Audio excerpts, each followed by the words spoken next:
Welcome to this third webinar about how to manage innovation and innovation excellence in these times of crisis. Today in this third webinar we're going to focus on portfolio management. So looking at all the activities, the innovation projects going on in your organization, how to deal with them in these times of crisis, which ones to maybe put on hold, which ones to maybe step up, and also maybe what kind of new areas to explore in these difficult and challenging times, maybe even to create some opportunities. So we're going to talk about that. Also, we're going to have a guest speaker on behalf of ING, Ad van Dongen, who's going to talk about his corporate scale-up at the moment and how this scale-up has been able to make a pivot in order to reposition itself in the corporate growth and innovation portfolio. At the same time, we're going to have a lively discussion with the people in the audience from a range of organizations, and we're going to do a small creativity exercise, and also in the Q&A we're going to explore the options for the next couple of weeks for this series of webinars. So join us, hopefully you'll enjoy it, and we're going to talk soon in the weeks to come. Thank you. Okay, welcome everyone. Good morning. Good to see you all. Welcome to this third webinar actually about how to drive innovation and innovation excellence in these tough times. So let's get it going with the topic of today, which is about portfolio management. So last week we talked about the innovation process from idea to implementation to business modeling, and today we'll cover another process, which is the portfolio management process. So welcome to all of you live from the Erasmus Center for Entrepreneurship campus. Unfortunately today not as lively as on this picture, but hopefully with your presence here we can still have a lively debate and interaction. So what are the goals for today is, as always in these series of webinars, is to support you, those innovation professionals out there, to help you to maintain and improve the innovation capability of your organization, especially in these times. So today the topic indeed is portfolio management, and we aim to provide some insights, some suggestions, and also to inspire you a bit how to move forward in these times. So we will have Ad van Dongen with us today, talking about a real-life case from within ING, and informed, moderated by your input, by any insights from us. We hope to bring you some insights and food for thought. And at the end, again, we will have this call to action to keep this movement, this group active, so we can push it and tailor to your needs the upcoming webinars. Feel free to step in, to participate. I have an eye on the chat here in front of me. If you want to speak up, then be my guest and interrupt, and make sure that we have some input here. So the schedule roughly is that I will introduce some basics in the first 50 minutes or so, but then feel free to indeed ask questions or step up. Then we'll have the case with Ad for about 15 minutes, and then we will debrief that collectively based on your input. And then we'll have another Q&A session more in general at the end, where we're really curious to learn about any challenges or questions that you have, which we then can cover as a group. So let's get it going, and let's talk about then innovation excellence, because that's what we're all here for. Namely, this notion that innovation is a complex capability, and is actually a complex machine that we need conscious efforts for to develop this capability and maintain this capability. Our model for this, as I explained earlier, is really this governance system of 8 different components, necessary components. And last week we've covered one particular innovation process, namely that of moving from an idea to a business model, and how to do that in these difficult times. Today we will cover yet another process, namely that of the innovation portfolio management. Because you probably have many different projects going on in your organization, how to manage those, how to maintain those, how to reshuffle perhaps those in these times. So the perspective, as always, is on you as an innovation driver, as we call that, as an expert in innovation.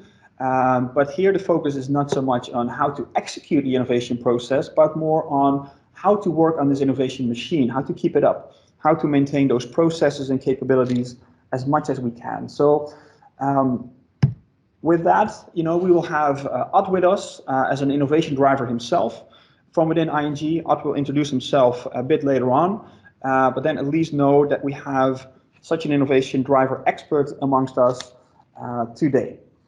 And then to dive into some basics about portfolio management, I think first of all it's important to acknowledge that this is not a separate thing, separate from the other elements of the innovation governance system, because obviously those top 3 points of the innovation governance system here in front of us, as we've covered before, is really about the innovation content. So really, what do you innovate and why? For what particular vision? With what types of innovation? With what kind of intensity do you innovate across those types of innovation? So we can't see this portfolio management process separate from these content topics, the innovation thesis of your organization. So, and as we will see, it's related to many of the other elements as well. Because let's then dive in. As we've seen in this first webinar, in these times of crisis, innovation can actually be kickstarted in your organization in these times, as was the case with innovation at ING after the financial crisis. And for some companies already having an innovation system, a crisis can be the ultimate proof that you're serious, that you want to maintain your innovation effort and that you stick to your vision and your investments, which was the case at DSM not too long ago in the financial crisis. So yes, so we have companies starting innovation, we have companies maintaining innovation, but mostly we see that companies at least cut back on their innovation investments. So how to deal with that, and in particular when it comes to your innovation portfolio. So let's cover some basics first, and then come up with some first thoughts, which we can then discuss with you in the upcoming hour. So of course, when we talk about the innovation focus of your organization, it's really that we're interested in what is the typology that you have. Do you really make this distinction between maybe incremental new product development versus more strategic innovation? Those innovations in the adjacent sphere or the transformational sphere of your innovation portfolio. So what is the language in your organization? Well, here we have a classic model about core, adjacent, and transformational innovation, or Horizon 1, 2, 3, however you name it. And then when it comes to not just the language, but also how you allocate your people, your innovation budget across these types of innovation, the classic rule of thumb is this notion of 70-20-10. But here it's important to point out that this has been just one study of about 8 years ago. And actually we don't know that much from other studies about what would be the ideal ratio here. And even this particular study was really clear about that it really depends, right? So different organizations can have, and in fact should have, different ratios across those 3 types of innovation for them to be successful. And especially in times of crisis, obviously we can expect that companies reevaluate how they allocate their resources across these types of innovation. So some of the things that we saw in this initial webinar is that we can imagine that when all of a sudden this crisis hits, that your innovation effort, your innovation capabilities, your teams, your people, that first and foremost then might be being put to use for firefighting purposes, just to assist the core to survive with some core operational processes. But at the same time, we see that a lot of business models at this point in time need some innovations, some substantial innovations, which really are obviously in the domain of digital transformation, new channels, etc. And also these process innovations, even if it's about physical elements of your business model, process innovations to deal with the social distance rules nowadays. So what we see is that there is a difference between companies nowadays in how innovation teams play a role in this.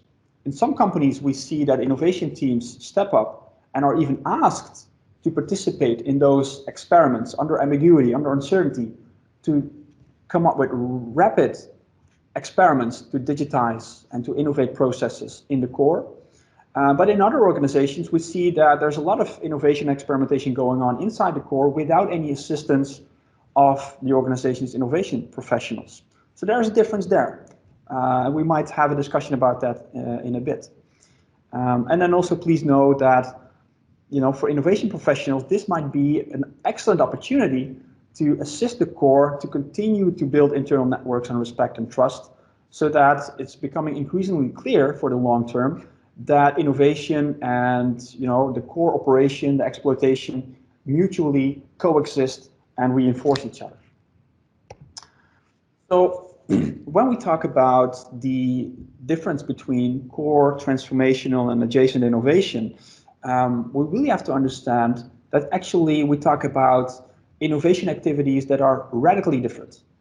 Because in the transformational area, in, let's say, the third horizon, we are talking about innovation capabilities or activities that are more about scouting, about discovery. So how to create new areas of growth, value spaces, as some of them are being called. So that's an example.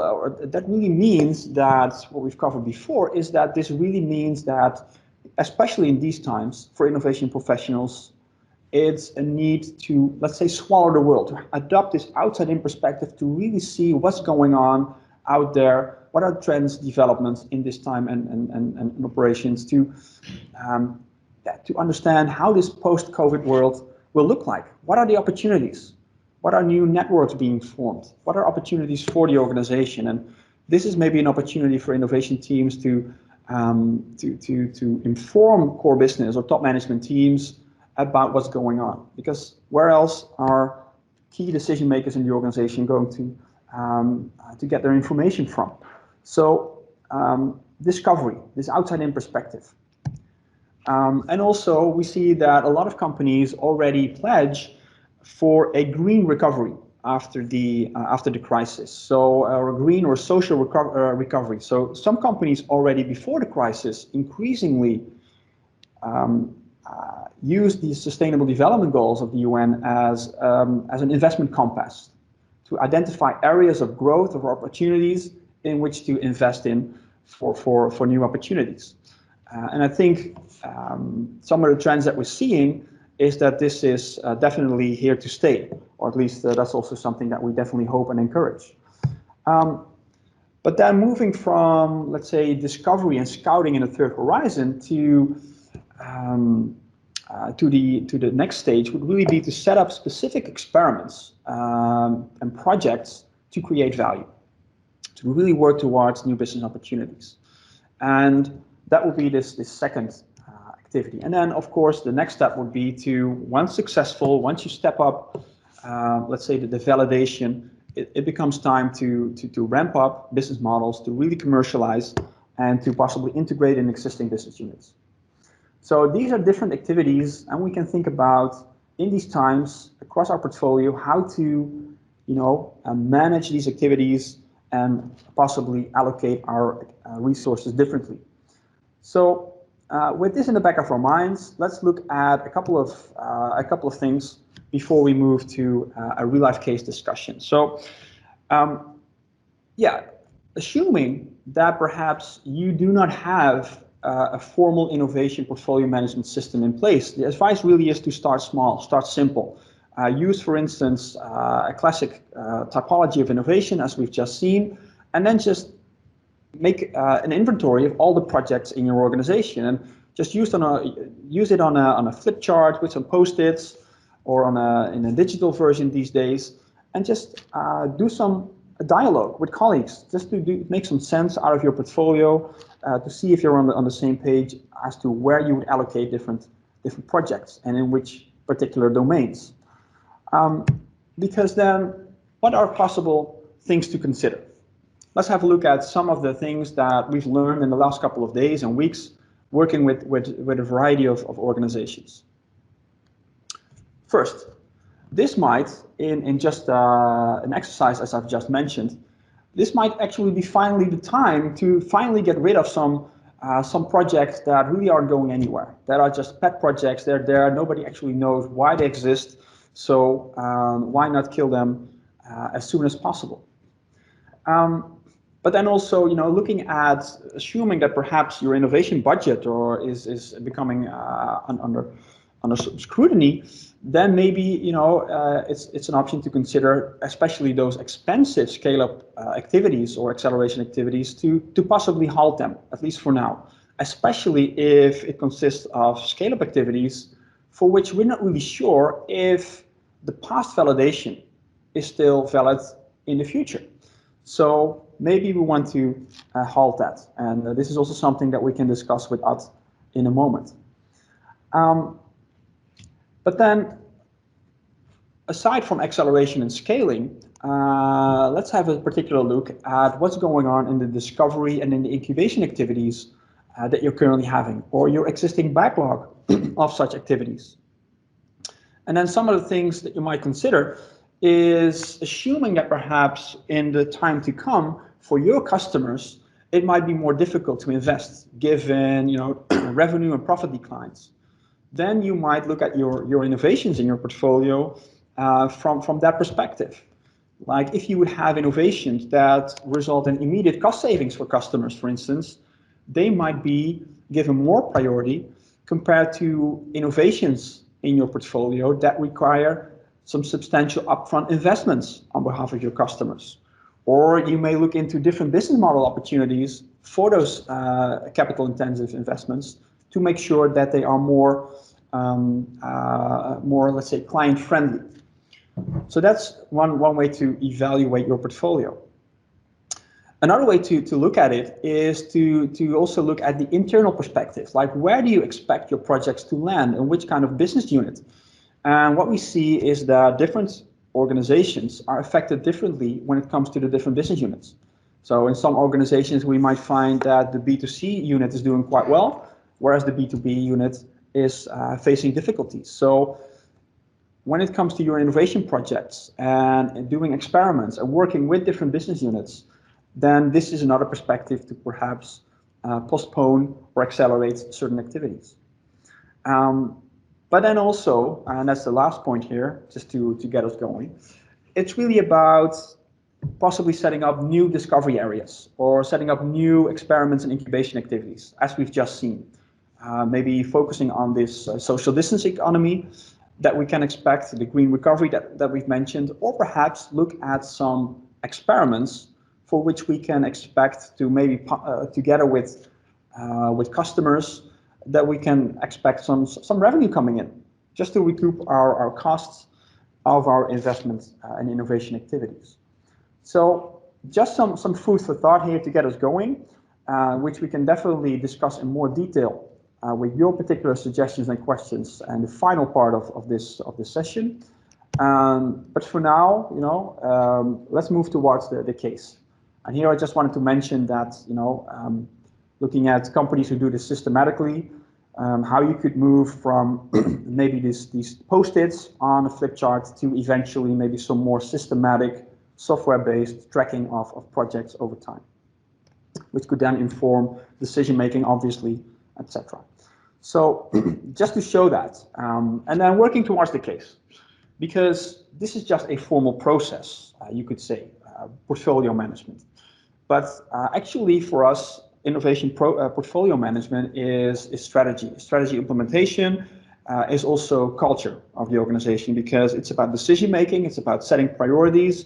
So really, the decisions that are being made at the portfolio level reflect how you actually execute your strategy and what you prioritize over other things. So this means also stakeholder management. This also means decision making, communication flows, influencing one another, which is a key part of innovation management and innovation excellence management. So questions are like, who are those internal stakeholders that are relevant for portfolio management reviews? How do the stakes and the interests of business unit directors or IT teams or of project sponsors in the business or of those senior folks in innovation boards perhaps, how do those interests change, and how can we influence them? How can we get hold of them in these difficult times when maybe they're busy firefighting? So with these questions and some suggestions in the back of our minds, let's see if we can learn a bit more about all of this with Ad van Dongen. who is an innovation driver, a senior innovation driver at ING. And before Art, I can give you the floor to introduce yourself. I just also want to invite people to also undergo, ask some questions in relation to what I've just shared. Feel free to put them in the chat box, or speak up right now if you wish. And if not, then, or while we're doing that, let's move over to Ad. So Ad, I have your slides in front of me, so I can navigate that for you. Yes. Ad, can you please introduce yourself to the rest of the group? And then Yes. we're curious to learn from the project that you're working on, which is actually a scale-up project within the portfolio of ING, and the struggles that you currently face. Yes. Thank you, Ferdinand. I hope you all can hear me. I can hear you, but yeah. that I assume, yeah. So you're loud and clear also for the rest of the group. Ad, there you go. Okay. Good morning, everybody. As said by Ferdinand, my name is Ad van Dongen. I'm an innovation driver within ING, working for ING for a very long time in change management, project management, and a lot of years in innovation, helping to set up innovation in ING for the last 7-8 years on retail, wholesale banking, IT. Long story, but I keep it very short. But currently, so I worked on innovation drivers and innovation driving, setting up the innovation machine within ING, also helping up setting up portfolio management in ING. But at the end of last year, at the end of 2019, I was feeling I needed a new challenge, and then I got the opportunity to step into one of the items in the big portfolio of ING innovation projects, startups, and ventures. So I got the opportunity to step into one of the startups working in ING. So we're still a ING innovation project, but the goal of our team is in the end to spin out and to become our own company outside ING, funded by partly ING and but also by investors. In this project, currently we're in what we call in the ING innovation process the scaling phase, which is the last stage of an innovation project. So we gone through all the processes of ING with the discovery, the problem fit, the solution fit, market fit. We developed our minimal viable product. It's ready. It's up and running. We are implementing this project now in ING, and we are preparing for a spin-out. So we were in scaling. We were discussing with investors, with external clients, with partners on how to move on and how to match our goal to spin out somewhere at the end of 2020, beginning of 2021. The goal was and is to spin out of ING. So in that sense, for me, it was really an opportunity to learn about what exactly scaling is in a real project, how that connects to the rest of the organization, how it connects to portfolio management. So I was already having a great time until the 11th of March at 40 minutes past 1. We got the message, like many other companies, from now on you have to work from home. So you could imagine that being a startup team of 13 people, closely working together at a separated environment in ING, discussing and working from early in the morning to late in the evening together, discussing, really working as a startup in fast communication and rapid development and launching ideas and killing ideas at the same time.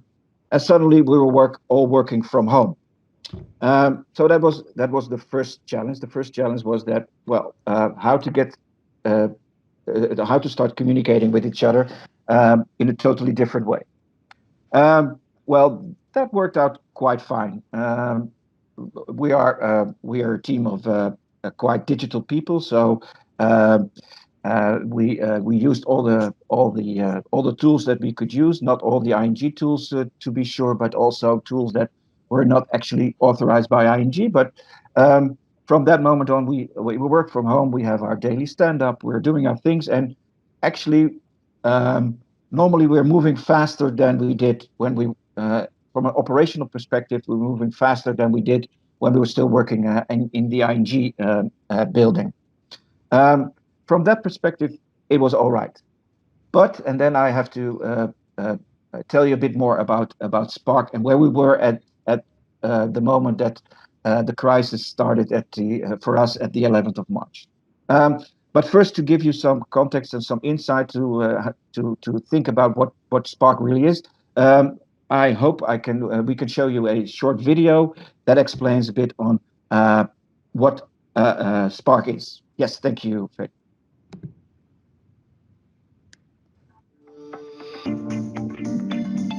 Today, we are at the beginning of the paradigm shift in processing regulations. New technologies like AI enable us to be more comprehensive.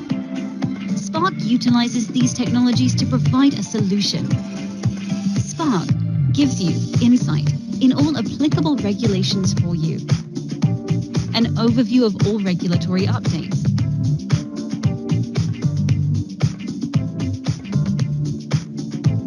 Immediate identification of change.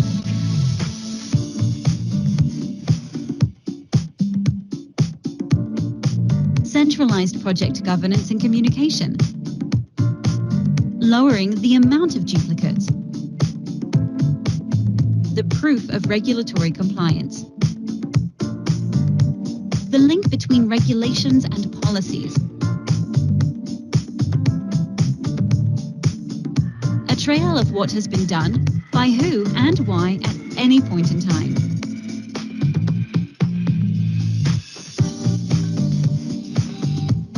Spark will enable us to be better, be efficient. The regulatory tsunami is coming and will drown us if we don't act now. With Spark, we will be ready for it.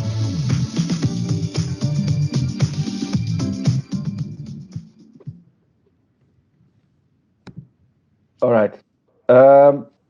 So Spark is software where we want to become a software company that enables companies, can be banks, can be financials, but can be in any industry to have a semi-automatic way to get from new regulations into obligations and into risk controls. We validated it throughout the financial industry, and we know many banks have a problem. We know that many clients are interested.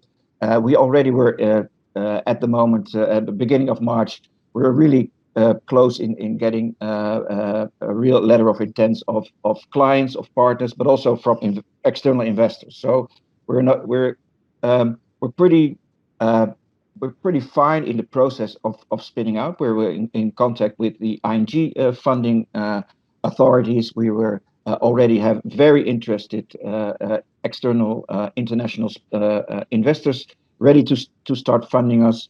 We were and we are in close contact with partners. But then we were now, as of the 11th of March, we're all working from home, and that is one of the key things for a startup. And also, if you talk about innovation, one of the things that we're really struggling with is the fact that a lot of the innovation work and a lot of is stakeholder management. So if you look at our stakeholder management as a startup now working from home, one of the biggest challenges we have is to do the stakeholder management with our sponsors in the company. I often call it we are a bit dancing in the dark because it's very hard working from home to have informal chats with people. You don't meet them in lobbies. You don't meet them at the coffee machine. It's hard to have informal discussions with sponsors or stakeholders.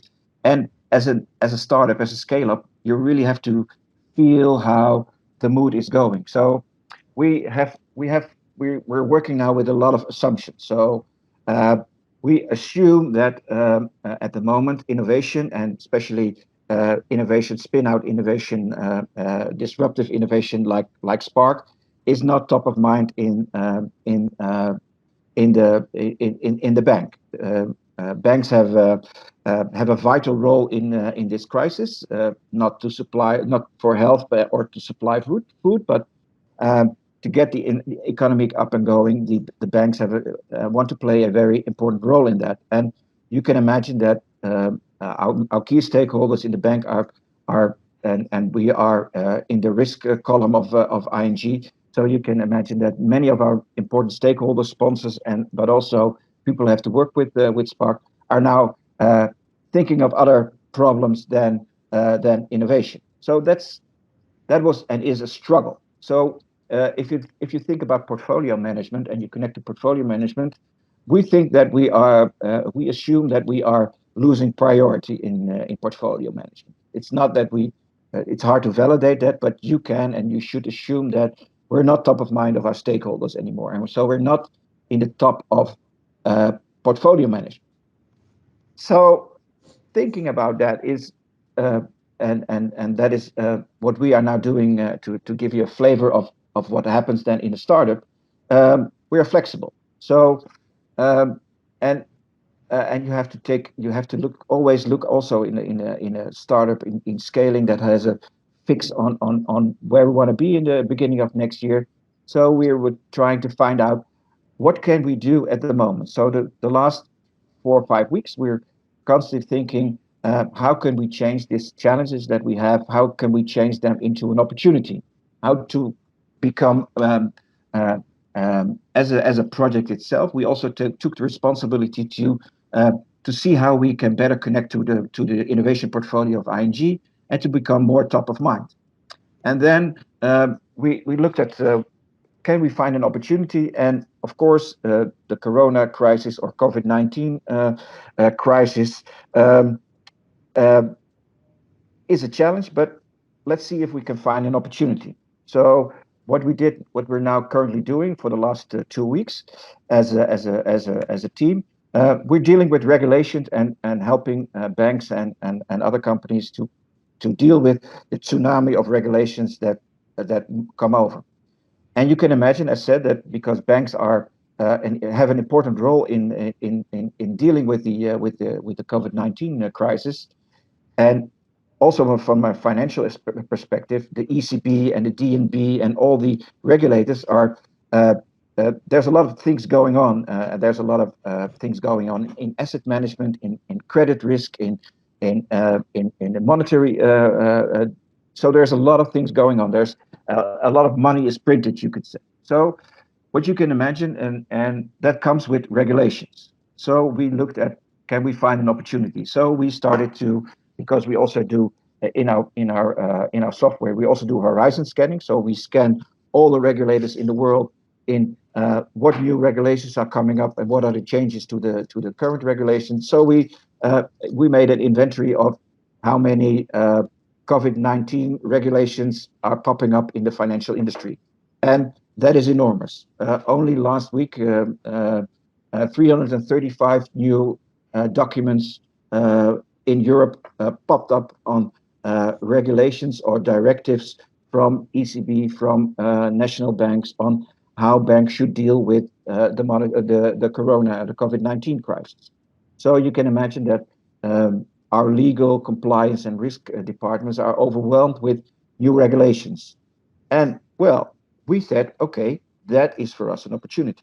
So what we're now doing, and we're now trying to dealing is make clear to our sponsors and to our stakeholders that we can help ING to be ahead of the pack and be very clear in how to deal with all the regulations. That is not a challenge, but it's an opportunity for ING to work with Spark and to have a more efficient and effective way of working. But also, and that is the next step, and that is acknowledged by ING. So we're now stepping into, so we get more and more opportunities internally in ING to implement our software. But ING also acknowledges that it is also an external opportunity. So, and that has only happened in the last couple of days. That we're now also looking at our external business models, which we developed before the 11th of March. We were quite far in developing our external business and pricing models. we're now looking at how we can really make a turn with these business models, and because banks like ING, they want to show that we are helping the world, or helping the world with as best as we can. So we're now proposing to see if Spark can be proposed as a solution, maybe for free or for any other other pricing model, to help banks and other industries with the tsunami of regulations by COVID-19.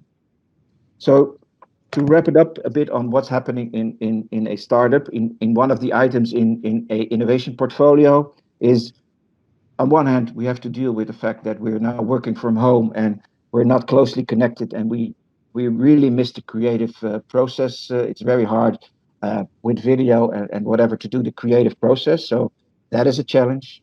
The second challenge we have is how we stay connected to our internal and external stakeholders. There are no congresses, seminars, or coffee machines to have informal contact. So that is our second challenge. But what a startup also do in how we can connect better to in the portfolio and see if there are any opportunities for ING for us as a startup. So where we're currently working is, okay, we're dealing with the challenges, but we're also really diving into the opportunity we have to become to add more value to the ING innovation portfolio than we could ever imagine. I can think I leave it up to that.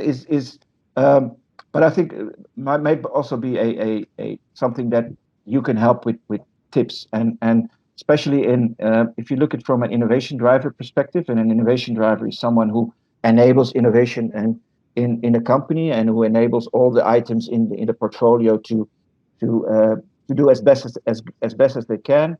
You can think of what in what sense could an innovation driver or the innovation team of a company help the items in a portfolio management to better engage to internal and external stakeholders in this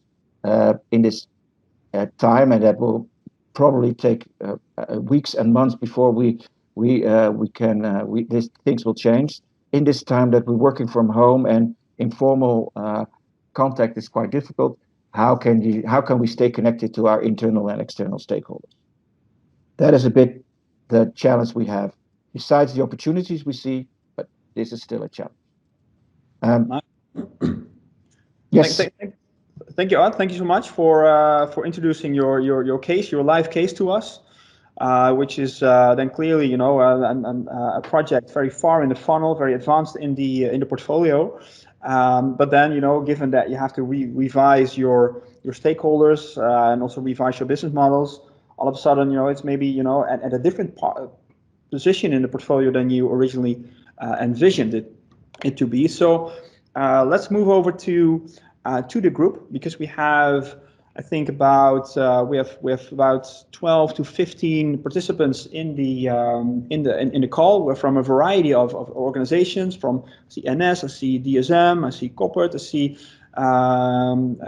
interesting companies being present. So, as you mentioned, Ad, how difficult it is to manage the creative process on a distance. I think for me, from an innovation, from an academic perspective, looking at creativity and innovation, I think a key takeaway for all of you sitting at home is that at the end of the day, creativity is also very much an individual effort. It's also a team effort, but also an individual effort. So, which means that brainstorming should start to prevent any groupthink from an individual point of view. So my question to the audience listening in right now is looking at what we've covered so far, and in particular also the question of us, like how to stay connected to those crucial, especially internal stakeholders. Let's focus on that first. Can I just ask, and this is just really a classic best practice for innovation, to spend 1 minute individually in silence thinking about this question and brainstorming or coming up with a list that is as large as possible about possible solutions from your experience or your opportunities to tackle this issue. So let's take 1 minute individually to consider this question, and then in 1 minute I will give you a signal, and only then I invite you to use the chat box to propose your 1 or 2 very concisely best ideas. So let's take 1 minute in silence, and I invite you to think about this. So time starts now. The question, Vincent, is to come up with solutions about this question for us, how to stay connected to our, in particular, internal stakeholders when it comes to portfolio management. Is that clear?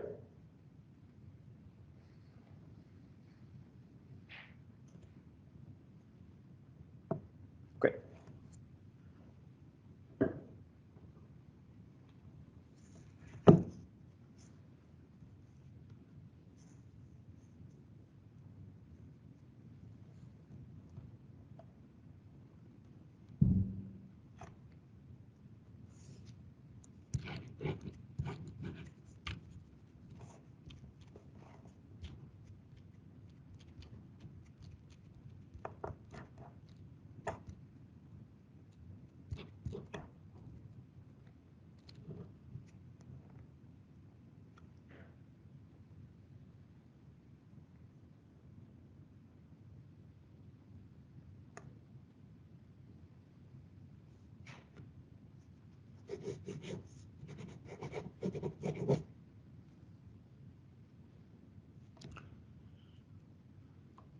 Okay, let's stop here. Thank you.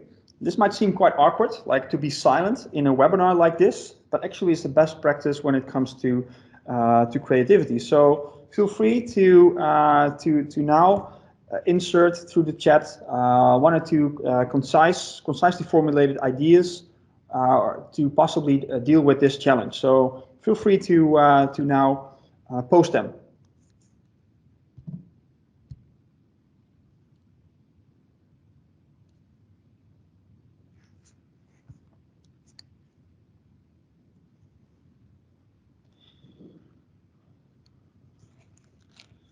Yeah, thank you, Bardo. Let's see if some more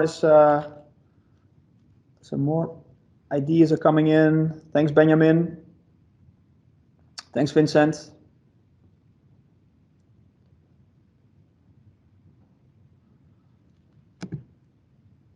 Thanks, Joost.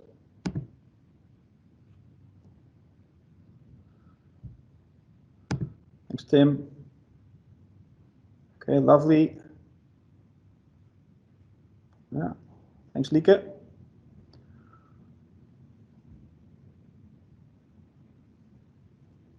Thanks so much. So let's see if some more ideas are coming in. But for now, Ad, if you look at these suggestions, is there anything that you would like to respond to, or maybe you would like to invite anybody to maybe explain a little bit more what you see?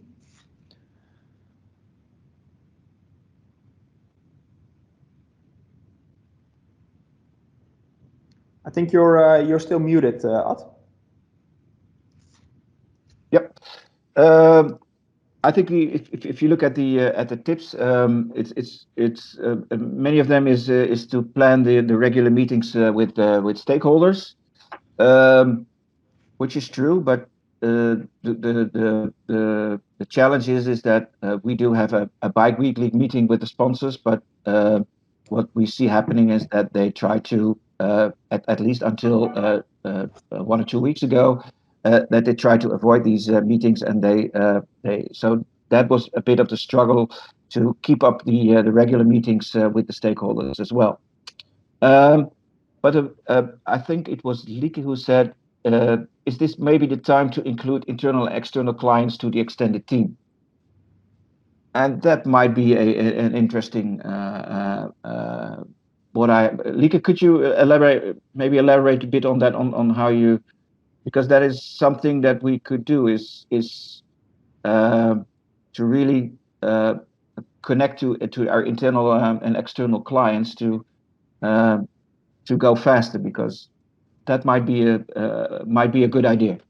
Yeah, Lieke, can you elaborate Yes. that a little bit? Yeah, can you hear me? Yes. Yes. Yeah. Okay. Yes. No, I actually listening to your story out. I have the feeling that this is actually a moment for you, to. I can see you flying out in a faster pace than you maybe initially envisioned. You are actually here. You have an opportunity to prove, to prove your concept with those internal and external customers. Those people are overwhelmed with this tsunami, as you say, of regulations coming, and you can add value. They need you. Yeah, yeah, yeah. That's true, and because but it's also I think it's a human reaction. Is if you start working from home now for 5 weeks, the first thing what happens is that the team really comes together, and that's why we also from an operational perspective we're moving really fast. We're implementing our new release faster than we did before, and our rule books and operation guides we are ahead of schedule. Testing is ahead of schedule, so it's really a good moment to see. Okay, we're now internally focused. Let's change that and really start again bringing our external focus, bringing out our clients and partners, and see if we can really bring them really close and much closer to our project. So I think that could be a tip. At least it was for me a epiphany that okay, uh, from a human perspective, we were internally focused for the last couple of weeks. We have to turn that around, and again, as a good innovator, start looking around and bringing the views of your external clients and external users, bring that back to the team. So I think Ad, that is a good tip. Arjan Yep. here. Good morning. Great story, man. Morning. Ad, do you already have an advice, building on what was said also by Lieke and yourself, do you already have an advisory board? No, no, but that Because I is could imagine how that, so that it could be that you would indeed invite customers or lead users, but that might also already involve, or the feeling that you would have to have a transaction. Advisory board, well, you know what an advisory board is, but I think what you're saying indeed is that what you're doing now is really good for the reputation of ING. But we also notice when we do stuff at DSM, for instance, with the face masks, other companies also would like to be seen as doing something good for society. yes. So when we were collecting partners for the face mask project, it was not that difficult to interest other parties to do so. Mhm. So if you now move into this area where you're going to be solving COVID-related regulatory documentary problems, there might be also other partners wanting to be part of that exercise. Yeah. And then an advisory board could be a nice bucket a nice podium to offer to these potential, and then they can be thought leaders, and later on they might still turn into customers. Yeah, yeah, yeah. I think that's a good tip. But and indeed, as I said, we have to change our internal focus for the last couple of weeks into an external focus. Yeah, True, and I could and also imagine that it will also allow you to move into other areas, because I'm not sure, and Vincent is also on the line from DSM. I'm 90% certain that also this will impact heavily on DSM, but we have probably different regulatory requirements and different regulatory environment in which we operate than a bank or than DNS or than some other companies. yeah, So by having an advisory board, you could invite other perspectives on your value proposition as well. yeah, yeah. We Hey. will, we will, because Thanks, well, you Arjan. can. Just for because looking at now where we stand in the webinar, we have about 15 minutes to make it a 1 hour session. So moving towards, let's say, continuing this discussion, also then gradually having a more general discussion about portfolio management, and also the questions and the suggestions in the audience. Let me first introduce Arjan. I mean, Arjan, you're like Ad. Working with us very closely as an innovation driver on behalf of DSM. So glad to see you in the webinar. Thanks for your question. And then also, Lieke, can I just ask for all of our understanding, who are you exactly? From which organization are you calling in? Hi, I'm right now working as a freelance consultant. 10 years ago, I followed my husband to Hong Kong. Then I actually launched a startup, which is interesting in those times because we launched a startup completely remote. So I totally feel some of the issues of managing a startup remote, because I was based in Hong Kong and the team was either in India or in South America. Yeah. And I found it difficult, by times to motivate myself, but also to really feel what was going on with my team members. You get a feeling in your meetings, but you miss a part. You do miss a part. Then afterwards we moved to Rome, and now we're based in Barcelona, but moving back to Holland in the fall. I work as I do freelance consulting projects, and before moving abroad, I worked for ArcelorMittal as a strategy consultant for 15 years. Thank you. Thanks, Lieke. That gives us I think the right perspective, so that we know where you're coming from, and thanks for your input. So let's open up the discussion. We have some questions coming in from Bardo, for instance. So let's also take that direction. But first, I must say, just looking at your output from this quick brainstorm, that it really shows and proved that this is an excellent way to innovate, also in a virtual setting where there's no groupthink. There's quite some variety here, and I think some great suggestions for all of us, like different communication tools, like use the internal website or intranet for maybe a one-pager or a short video or whatever. I also know of companies or innovation professionals who just schedule very, very short meetings to give updates to key stakeholders. So yeah, there's a variety of things that you've mentioned. So hopefully, also this is something useful for all of you to go over this list. So if there's anything that you'd like to share or discuss amongst each other, if you want to have some more background to your suggestions, then ask those questions amongst each other now. But also to move a little bit into the direction of having a Q&A more in general about portfolio management.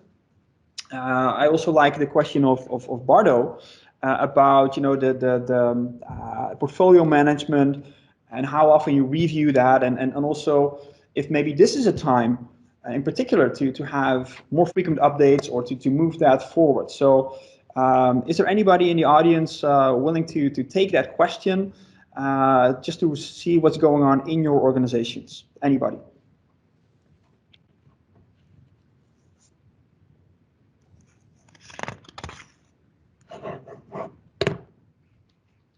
Yeah, hi, this is Joost van der Made from the Dutch Railways.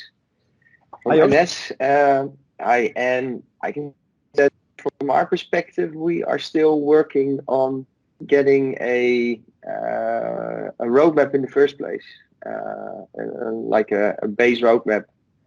And probably the challenge is that for NS, almost every type of innovation is relevant. And we cover very different grounds, from innovation that helps us to improve our operational excellence, all the way up to adopting mobility as a service and really changing the way people move. So because it's so broad, it's hard to actually get one consolidated roadmap. But we do hope that once that roadmap is in place, we get into the process of every year you kind of drop 10% and you add 10%, which is a common model as well when it comes down to adopting new things onto the agenda. So and then we should have mechanisms to, based on these big invasive developments outside, to go into an ad hoc revision mode. But that's the next level for us. Right now we're still working hard on getting a agenda in the first place. Yeah, and then Joost, thanks for your response. So very, very interesting. And then so you're in this process of coming up with this roadmap and this process of managing a portfolio as we speak. So is this now being delayed because of the current situation, or is it something that now becomes more current and there's more urgency actually to work with that? How does that work? At the moment, it's not delayed yet. But it's not the starting point for our 1.5 meters mitigation plan either. So it's a bit, the glass is half full or half empty, and we're allowed to continue with long-term and mid-term horizon 2 and 3 innovation planning. Yeah. But I would have loved to see it connected straight away to the kind of core innovation we now need to do around dealing with 1.5 meter scenarios. Right. So then it's actually also one of the questions: how can you make sure that it becomes more of an anchor or more of a starting point? How are you working on that? Because you probably apparently this is a process unfolding. You're working with all kind of stakeholders internally to develop this roadmap. So how can you leverage those contacts or not to make sure that this becomes more prominent? That's a good question. Well, let's make it easy. For the core innovation that's going on right now, the Horizon 1 innovation, they are people that are in that team are using a lot of the ideas we came up with in the recent work we've done on concept development, vision development for Horizon 2 and 3. So one of the things I'm right now doing is just continuously showing them there are hooks and handles. There are connections that they're actively using. I just need to spell them out for them. So it's a bit of an awareness thing, which coincides with kind of where we are in our maturity around integrated portfolio management for innovation. Yeah. Thanks so much for sharing.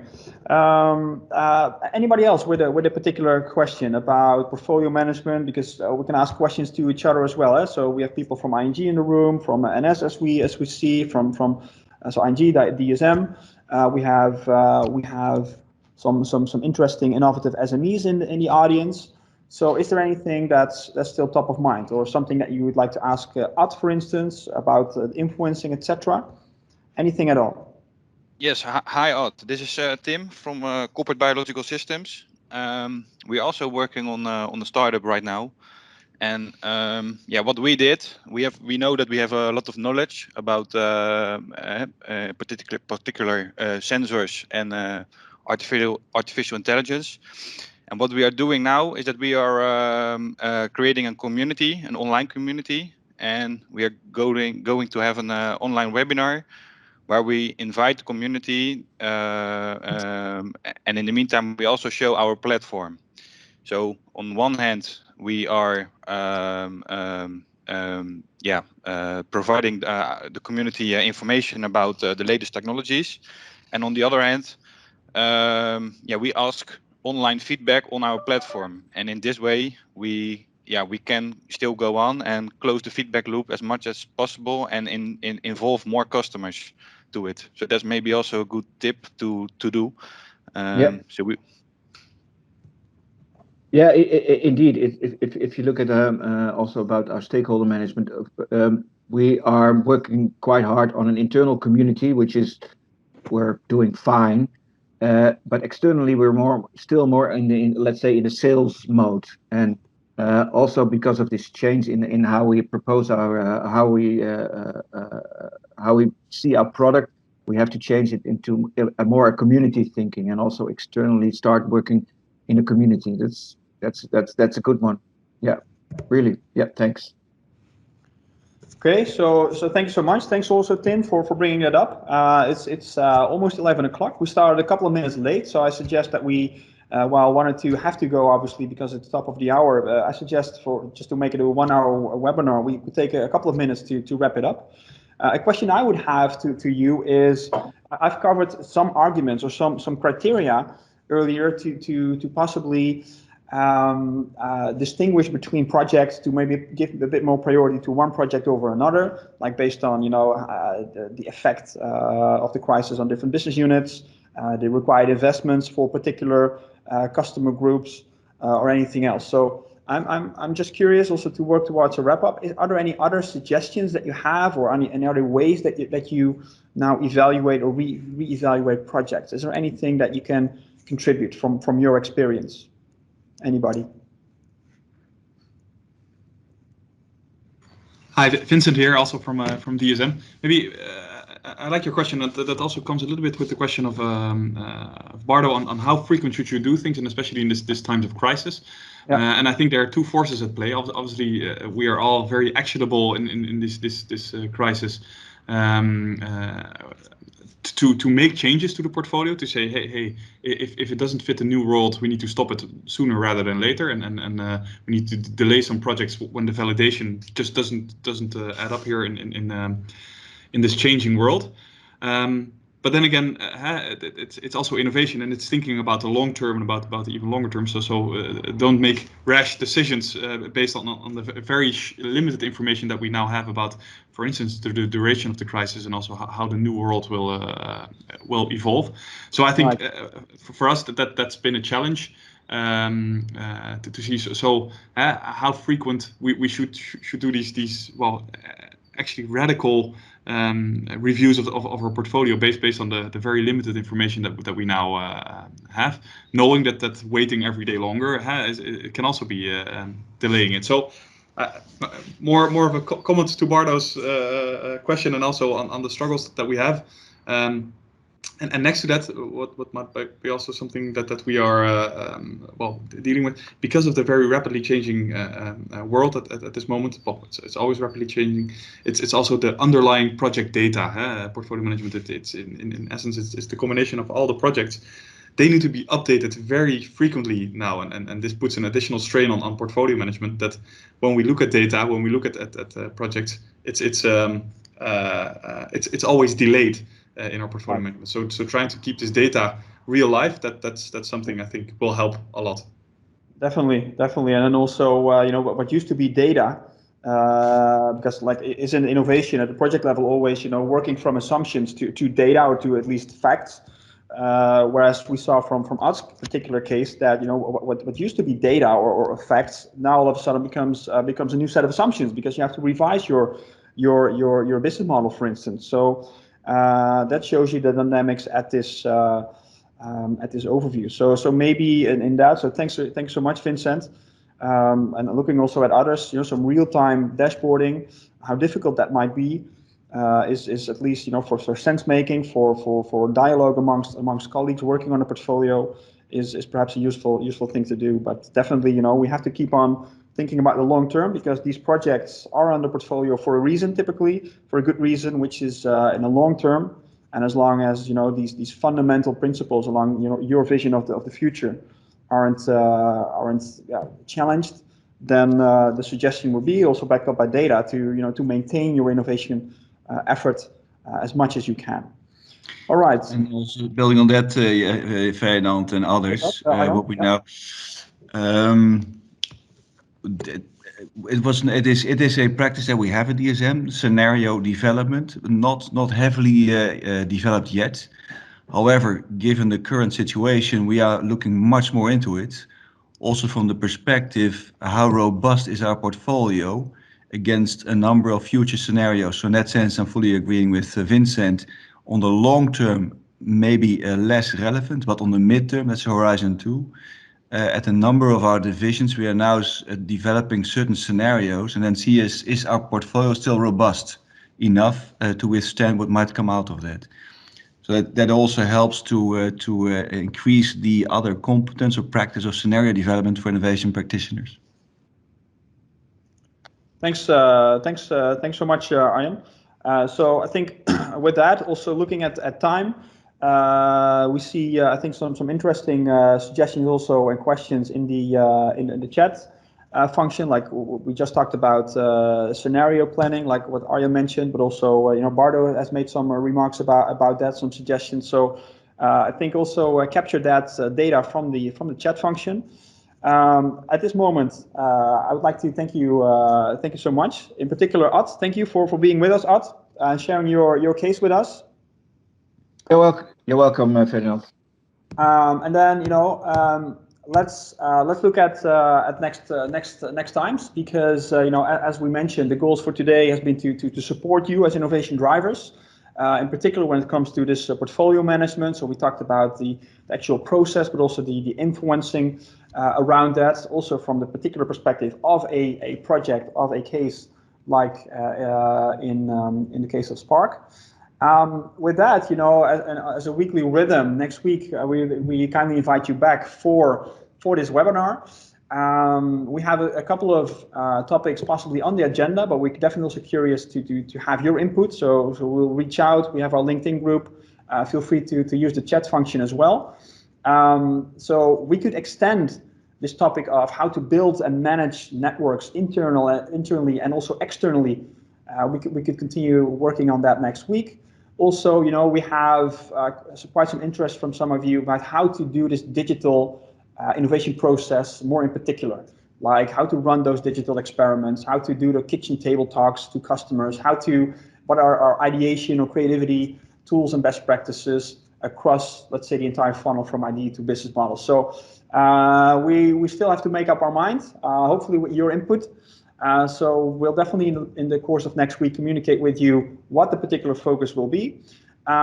With that, thank you so much for being with us and hope to see you back next week. Thank you so much.